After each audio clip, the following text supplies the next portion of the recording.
Calon Bupati Langkat nomor 1 Syah Afandin janjikan perbaikan infrastruktur jalan di Langkat dan pengobatan gratis bagi seluruh warga Langkat.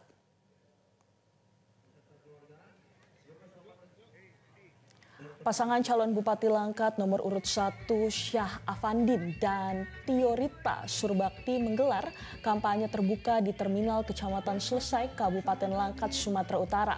Kampanye ini dihadiri oleh ratusan orang dan simpatisan pasangan yang diusung oleh 11 partai politik tersebut. Dalam kampanyenya, Syah Afandin menyatakan pasangan calon bupati ini merupakan pasangan yang didukung oleh pemerintah karena diusung oleh Partai Gerindra dengan ketua umumnya Prabowo yang baru dilantik menjadi presiden. Syah Afandin juga menyatakan jika terpilih, ia akan memperbaiki infrastruktur di Kabupaten Langkat, khususnya infrastruktur jalan.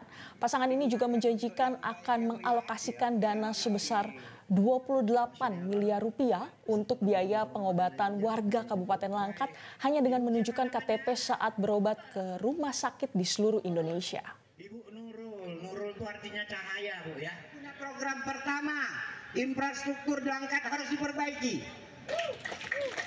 70% lebih jalan di Kabupaten Langkat ini rusak.